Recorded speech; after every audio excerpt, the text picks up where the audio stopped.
Hi, I'm John McDonald from Horizons Regional Council. Welcome to the Fieldays 2010. I want to show you our green rig and the dome and what's inside, what we've got inside here for you. So just follow me in. Welcome into the orange dome. Inside here we've got some pests within our region, the Horizons Regional Council. They're all strewn along here. We've got various people that operate these traps and set them and help people get their own pests in their areas.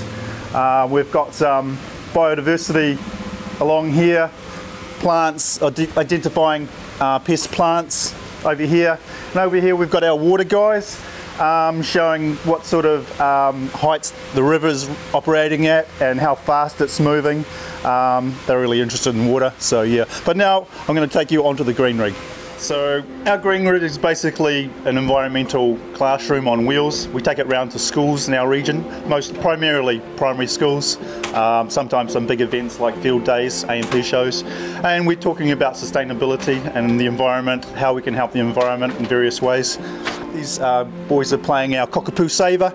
It's an endangered fish that we have, one of our native fish. Interactive game there. Over here we've got some touch screens. This one's native birds, so their songs, learning about their calls so you can identify them. So appreciating that sort of biodiversity. Just touch them and hopefully you should get the sound. Over here we've got uses of water in New Zealand. What sort of types of people are using water, how much water we're using, so all about preservation of water. And as we come along here we've got some more pests over here. This is all about what sort of things are causing havoc in our environment. And over here, I don't know if you can see me, but I've got another touch screen over here, and that's all about water, how much water is in our bodies, and also a water calculator, how much we use generally in our household and how much we can save. These guys are playing a Survivor game, and Survivor is one of our new technologies where it's getting kids to look at, well, if there's a flood situation or an emergency like a storm, what will they do if they've only got a couple of minutes to grab some items from their homes? For instance, this one's the bedroom. What's going to help them for a few days to survive? So that's a really good tool for kids to learn about. Across here on this wall here, we've got a typical sort of lounge scene. We've got the water up to here, so hopefully that's looking a bit realistic for kids. And now we'll try to take you onto our little mezzanine area up here, have a look at our microscope. Up here we've got a couple of games, or we can put various games up on here, and over here we've got a microscope, so we encourage kids to go into the environment and find some creatures in there, some insects and things in their environment, and come and look at them. And sometimes in streams as well, we do Waiora stream testing and find what sort of insects and fish are in their stream, and we can look at them closer up on this microscope. This is a kiwi feather, and you can't see, but the strands are really cool. Okay, now I'm going to take you quickly outside, and that'll be the end of it on the stream table. So this is the outside of the green rig. You can't see all of it because it's covered by our big dome, but I'd just like to point to you some of the figures that are in our and are from our region. The Horizons Regional Council basically is Manawatu, Wanganui, Rangitikei, Tararua, parts of Horowhenua and Ruapehu. So quite a large region, and here are some of the people slapped on the face of it, and these people are working in and for the environment in our region, doing some really great stuff. So we've plastered them all around our green rig. Cheers. A stream table. Alright, well this is our stream table, our flow table. Basically what it is for me is a great big sand pit where I can be a bit creative, get some ideas going on, and demonstrate some of the things that happen in rivers. It's got those two ingredients that we really need to demonstrate anything. We've got running water, so we've got our rivers, and we've got sand, we've got gravel, we've got bigger rocks, so we've got all the stuff we need to demonstrate what happens. So if I just turn this on quickly, I'll drain a bit of the water out first down the other end because we do have a lake down the other end which isn't so flash. Okay, so now I'll fire this up. Okay, at this point we've got some water flowing and we've got the start of a river. Now usually you'd pretend that this would be a bit of a rainfall or a spring, but in this case a pipe in the ground is just as good. Okay, now you can see already the material is starting to get eroded away, so you've got your erosion happening up top here. You've got a bit of deposition happening down here, so you've got the alluvial fan forming. Now from here, we just wait a little bit, we bear in mind that in this case we're trying to simulate the real world, so we're going to have some uplift, we're going to have some things happening, so we can add a bit more material here and get away with it, because that's what happens in the real world. We just got to be careful not to take it away from here, because this is where all the fun's happening. Okay, now you can see I've got a good channel happening down here. Now that would be exactly what happens in the real world. So this is just what we'd see.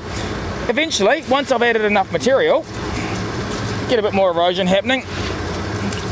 You can see the material, as I put it in here, has been picked up, it's been carried off down here. Now in this case, we're getting quite a bit of erosion because I've got these big heavy boulders in here.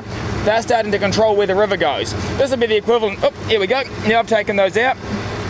It's all starting to flow in a different area. Now this process happens all over those. This is what formed the Canterbury Plains. Now once we've got this happening, again the river's going to slowly switch its course. I'm going to add a bit more material just because I can. Excellent. Now from here you can see it used to be flowing over here. Now we've got the flow spread out evenly. Eventually, over enough time, I'll give it a bit of a helping hand, take out some of these big rocks because they're just cheating. Excellent. Now you're going to see the river starting to cut through and a new channel's forming down here. Now this is what happens, exactly what happens in the real world. From here, you'll see the channel moves, it moves, it moves. This is fine until we get people involved. When you start building on these, the last thing you want to do is have a stream decide to move and come into your house. So we've got a few options. The old-fashioned method, the method which we normally used to use, was we'd just build stop banks. Stop banks and only stop banks. The problem with this is we'll confine the river to one course, like so.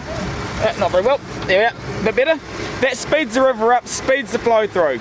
But the problem with this is we still get material being deposited in the bottom of this river. So we have the riverbed here, a flood comes along, the riverbed's this high. Now once you've raised the riverbed by a metre, you've raised the flood height by a metre. Once you've done that, you need to bring your stop banks up by a metre too. So you end up in this never-ending arms race with Mother Nature.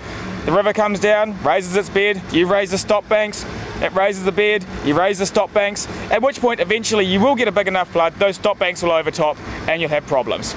So if we can't fix the problem down the bottom, what can we do up top here?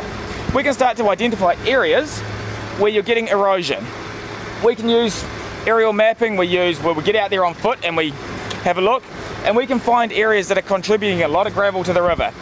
And we then go in, we negotiate with the farmers, we work out, maybe we can come up with some sort of plan to reduce that gravel being eroded from up here. At that point we start to look at planting, we start to look at riparian planting, planting out hazardous slopes, planting out areas where we're getting a lot of gravel. At that point we can then start to minimise what's coming from up here and then minimise what's being pumped down the river and minimise the amount of aggradation at the bottom. Now this is one of the fundamental things that we're doing for our Sustainable Land Use Initiative, and hopefully it should reduce the erosion up here, reduce the aggradation up here and reduce the effective flooding. The only catch with that, of course, is it takes a time, it's a long process, and again it involves quite a bit of negotiation to make sure that we are doing what the community wants in a manner that our ratepayers are happy with. So if you'd like to find out more about the green rig, or if you'd like to actually book the green rig into your region, into your school, here's the website here. You can't actually quite see the website, but it's all just greenrig.co.nz.